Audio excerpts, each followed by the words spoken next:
Sunday. I'm CJ, a bit of a sleepy CJ. I am running on deadlines and work has been a little bit crazy over the past few whatevers. Crazy enough that I need a haircut, I have just realised. Because there's nothing like making a YouTube video to remind you of your vanity. But this week we are talking about misconceptions, and obviously I had to be right up in here because misconceptions right now are my favourite fucking jam, my friends. When it comes to being trans, at the minute, there is like this one-size-fits-all approach. And I will admit that I am currently on like I'm writing an article, and I've been watching BBC The Big Question, which is a Sunday morning politics show that I cannot recommend to anybody because it's always fucking horrendous. A trans activist went on and was incredibly eloquent and lovely and was just dismissed and misgendered and treated like balls, which is not okay. I digress. As ever. Wow. Miles is on some new food, and I gotta tell you, I have the window cracked and it is not enough. There is some smell over here, let me tell you what. On a sort of, I've totally forgotten how to speak even. Misconceptions about what I thought my transition was going to be like. Misconceptions about what other people tell me they think my transition is going to be like, which is always A+. Because I definitely, you know, if I look back on my junior videos, my videos from like 2 years ago, where I'm so wide-eyed and optimistic and depressed mainly, and just sad and a little bit quiet. You know, I had this idea that transition was going to be something that I did and that then was going to be over. You know, I definitely thought of transition as being like a from here to there kind of deal. And of course, as transition has gone on, like this relationship that I have with myself, it's so strange. And in a weird way, it's a little bit like I'm dating myself sometimes. Like I find out things about what I like or what I don't like or what I'm okay with or what I'm not okay with. And I'm like, oh, like shit, where did that come from? And in some ways it's odd because I feel a little bit like somebody that I used to know. And then in other ways, it's like meeting a brand new person. So I guess my biggest misconception was that I just thought that transition was like a kind of one-step dealy because I was a moron, right? Like there's no other sort of defense for it. And maybe for some people it is, you know, I know plenty of people who, once they blend in society, once they get to a certain level, they are totally happy and in a way they see their transition as stopping. I don't think I'm ever going to be that person. And I think when I started, I had this idea that I was a lot more binary than I was. Which I've talked about a bunch, and I'm still not wholly comfortable. I don't know if I'll ever quite be he. I don't feel like I'm there in my head. Last week, I had my 7th testosterone shot, which means I've been 6 whole months on T. And other than having to shave every couple of days, I don't have anything right now.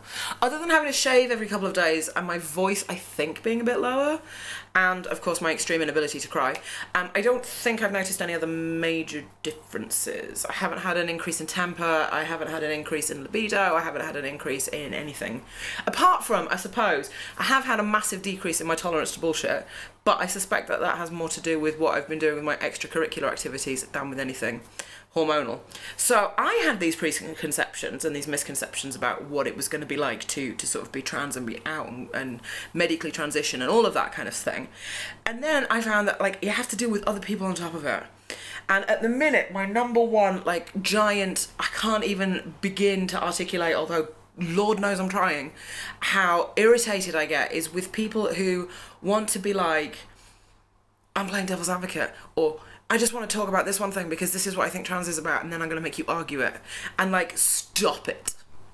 The biggest misconception that I have right now that I'm currently like banging my head against, and any of you who follow me on Twitter, I have a tendency to like melt down every week at least and just have a bit of a rant about it because it drives me mental, is this idea that there's like one trans person and there's one trans experience. And you will know this, I've been saying this for like 2 years, but this is becoming more and more entrenched. Like, trans means trans women and that's it. And trans men just don't exist, and non-binary people don't exist, and gender neutral things don't exist, and everything doesn't exist because people say it doesn't. And it is messing up my mind in a way where the patience that I already didn't have has gone much, much further away. This world that people think that trans people live in is crazy to me. You know, there's this idea, like, did I miss the memo? Because at the minute, all I keep thinking is this conception that there's like a big trans army and there's a big trans island and everybody sits on there and we're all trans and we all work out how to like fuck up the mainstream. And like, did I miss my invitation? Because I need the island. Because at the minute, I feel like I'm very much stranded in a cis heterosexual world, and it's chafing on me sometimes, I gotta tell you. And I get bored being like the emissary of trans. And trying to like consistently talk about gender all of the live long day, while is, you know, sometimes something that I love, but a lot of the times will then lead to me having a, oh, for God's sakes, get over yourselves kind of deal. And I think the thing is that consistently we're gonna be fighting conceptions. There are other people's points of view, and they're wrong. And they're wrong because there's not enough information out there at the minute. There's not enough education out there at the minute. And that's really what's lacking. You know, we need more of everything so that your experience is as valid as my experience and is seen as much as being the trans experience as Caitlyn Jenner's or Laverne Cox's or Janet Mock's or anybody's. You know, my problem is that I'm just too earnest. Like, I'm just a little bit too sincere. Like, I can't I can't go to bed because somebody's wrong on the internet. But like, also true in real life. Like, I'm not gonna let it drop. And I'm not gonna let it drop, and that's sometimes difficult because I think people think I'm always up for a fight. And sometimes I just want the noise to stop. Sometimes I just want that to like quit. But yeah, I feel like there's a bouncing exchange between my misconceptions and then I sort of reconcile them in my head.